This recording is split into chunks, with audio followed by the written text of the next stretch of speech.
Hello everyone, my name is Alexandre. Today I will walk you through 5 sustainability initiatives that we believe can strongly improve the performance and value of our projects in the UAE. These initiatives were selected because they are practical, realistic and aligned with the country's long-term vision, especially the UAE Net Zero 2050 strategy and the growing appetite for green and responsible investments. For each initiative, we assessed the environmental impact, the financial performance, and the main risks along with solutions to manage them. We also checked how each initiative supports the UN Sustainable Development Goals and fits within future green financing opportunities. My goal today is not only to show that these initiatives are good for the environment, but also to demonstrate that they make strong business sense, helping reduce costs, improving efficiency, and increasing the value and attractiveness of our assets for investors and future buyers. Let's go through them one by one. So let me introduce our initiative Efficient Street Lighting for Damac Hills, a project designed to deliver both financial value and environmental leadership for the UAE. Today, most exterior lighting in Damac Hills follows a conventional model, lights dim by 30% 2 hours after operations conclude. Our pathway upgrade is built on a stronger future-ready assumption, 50% automatic dimming combined with smart IoT controlled solar-powered LED poles based on the Philips SunStay all-in-one solar street light model. This means autonomous dimming, centralized monitoring and renewable power, all integrated in a smart city architecture aligned with Dubai's 2040 vision. So, this initiative sits at the heart of the UAE's push for energy efficiency, AI-enabled city infrastructure, and low-carbon urban development. From an investor perspective, this shifts street lighting from a cost center to a value-generating asset, reducing operational expenditure and carbon liabilities while creating eligibility for green bonds and sustainability-linked financing instruments.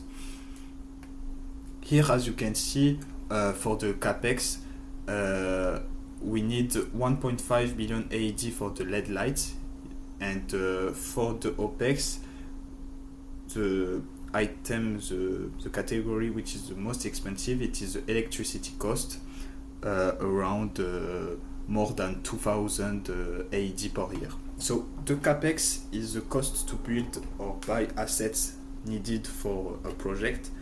The OPEX is the cost to operate and maintain the project over time. The social cost benefit analysis, SCBA, is a comparison between social cost and social benefit. We have also the NPV. So the NPV is the value of future cash flow, but adjusted for time. It shows if the project creates money or not. So our SCBA shows strong performance in both CAPEX and OPEX dimensions. This makes the project attractive not only for financial investors, but also for stakeholders focused on community well-being, public safety, and ESG impact. Smart solar street lighting cuts CO2 by improving energy efficiency, reducing maintenance operations, and optimizing power factor and load balancing. The pathway delivers nearly 70% of savings purely from energy efficiency, with additional contributions from smart dimming and end-of-life recycling. The project contributing to SDG targets like SDG 7, 9, 11 and 13. But from the investor angle, here is the most important message. An NPV is strongly positive, with the pathway clearly outperforming the BAU case. The project has a WACC of 9%, an internal rate internal return rate of 14%. So the IRR is the annual return rate a project is expected to generate, and a payback period of only 7 years. So extremely competitive for an infrastructure asset with a 20-year lifetime. We have also assessed technical and financial risks. So technical risks include sensor malfunction or overheating. Financial risks include higher upfront capex. But the result is a project that is both resilient and financially safeguarded. Let me now introduce our second initiative, water efficient appliances. Today, in most residential communities like Damac Hills, households still rely on standard non-efficient washing and dishwashing machines, which consume significant amounts of water and electricity. Our pathway scenario proposes a shift toward Energy Star labeled high efficiency appliances, for example, models such as the Electrolux Ultimate Care 100, which combine low water consumption with high performance.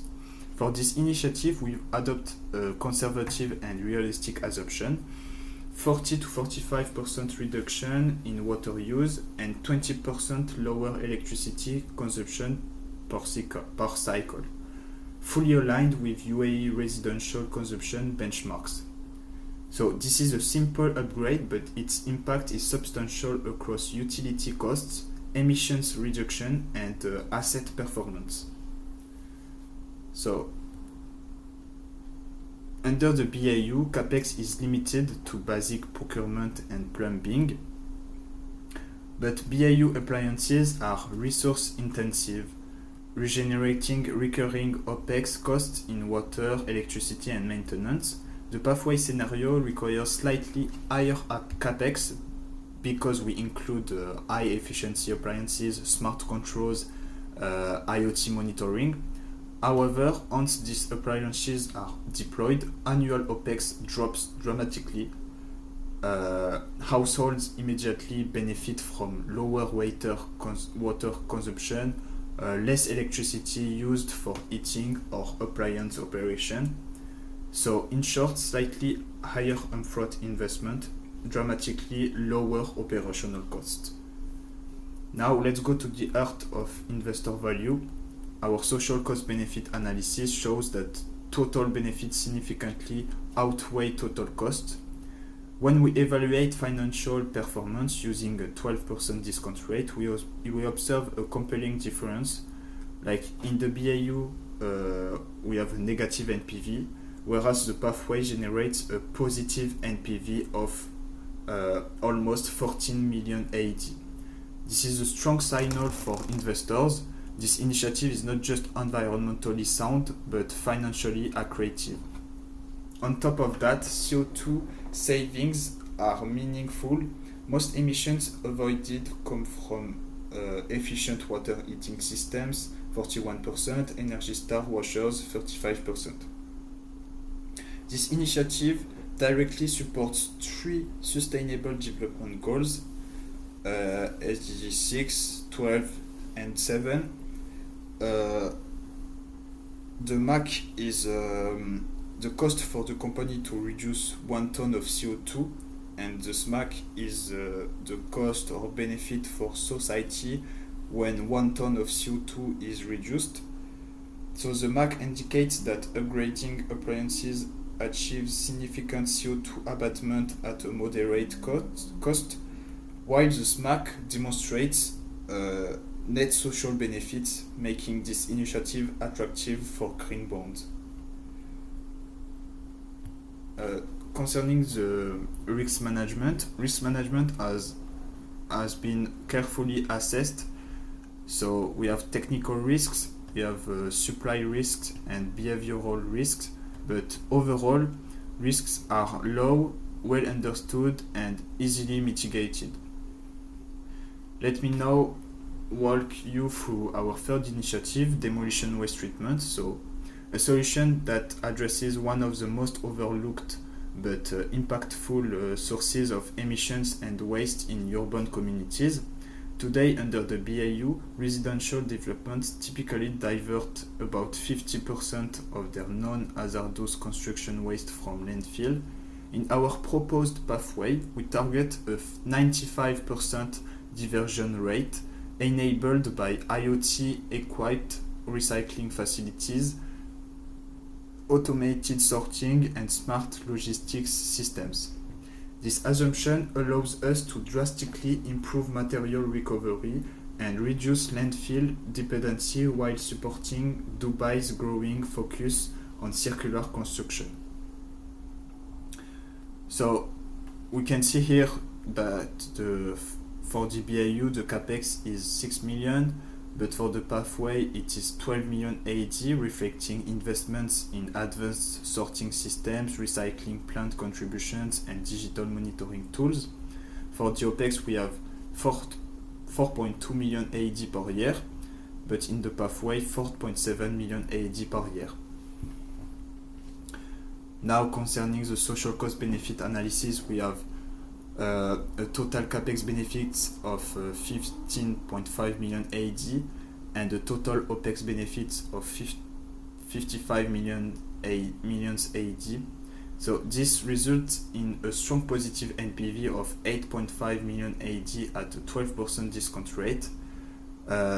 We have also CO2 savings with 40% reduced landfill disposal. MAC values range from 600 to 1000 AED per ton of CO2.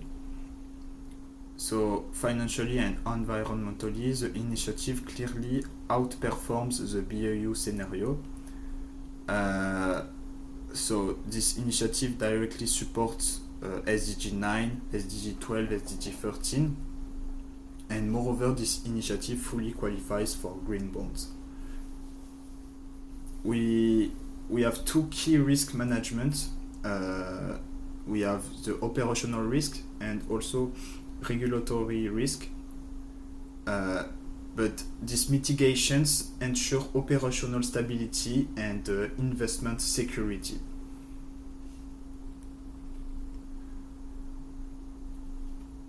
Let me now move to our fourth initiative, micromobility.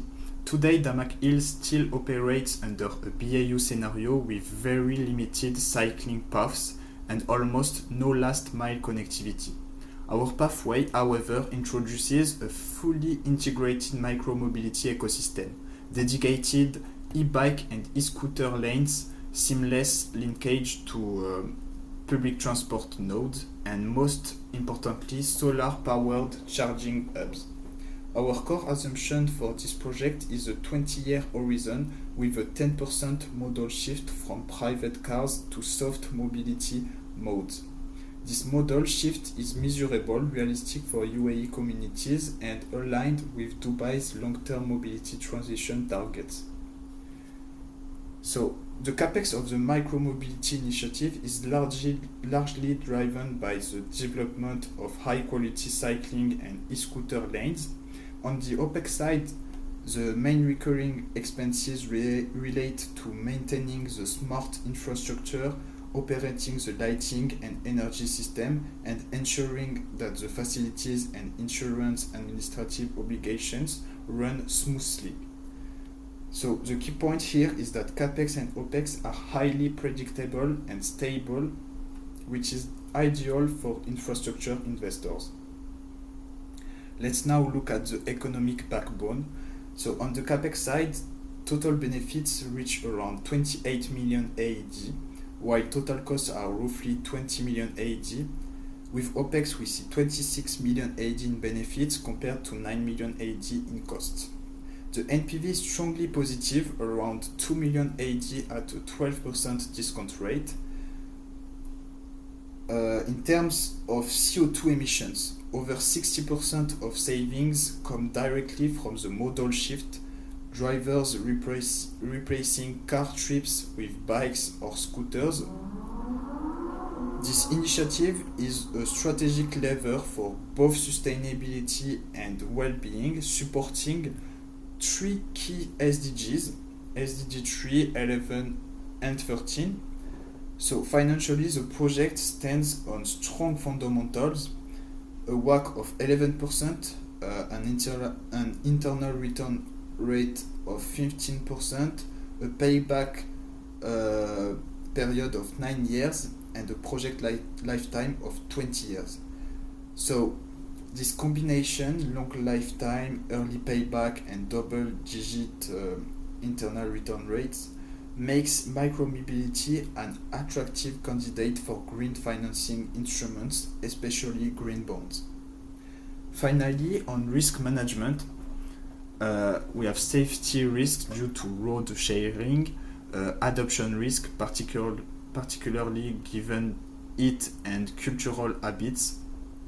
But the mitigation measures are low cost but highly effective at ensuring user uptake.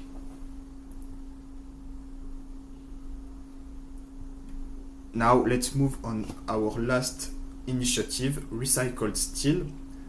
So our recycled steel initiative is a practical and highly scalable solution to reduce carbon emissions while improving the financial performance of our construction projects.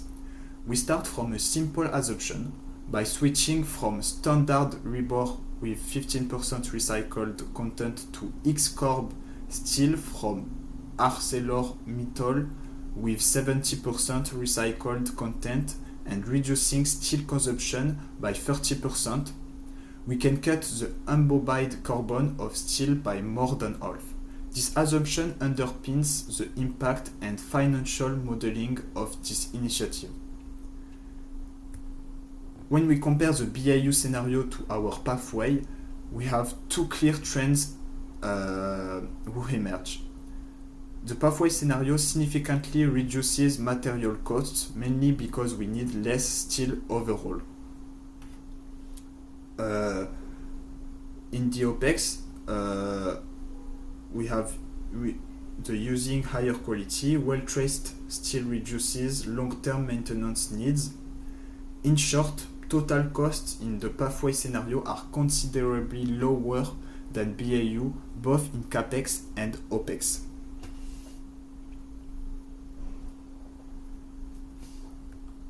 The socio-economic cost-benefit analysis shows over 13 million AED in CAPEX benefits. OPEX benefits are also clearly net positive. On carbon performance, we can see 72% of CO2 reduction comes from using 30% less steel.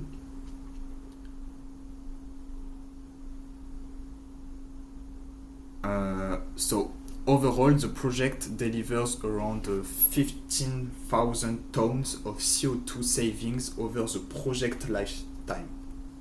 With a 12% discount rate, the BAU scenario shows almost no economic value creation. In contrast, the pathway scenario generates a positive NPV of 18.4 million AD, combined with a WACC of 11%, an internal return rate of 15%, and a payback period of only 8 years. The project demonstrates a strong, measurable, and stable financial return, highly attractive for institutional, private, and sustainability-focused investors. This initiative directly supports 3 UN Sustainable Development Goals, SDG 9, SDG 12, and SDG 13.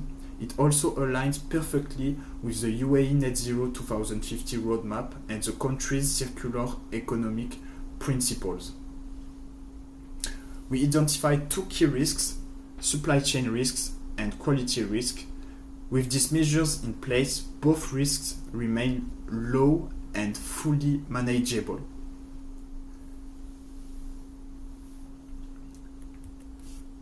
So now, to conclude, all 5 initiatives show a very clear trend. Most importantly, they align perfectly with the direction the UAE is taking. So, in short, sustainability is a smart investment. It creates value, it reduces risk, and it positions our projects as forward-looking and competitive. Thank you for your attention.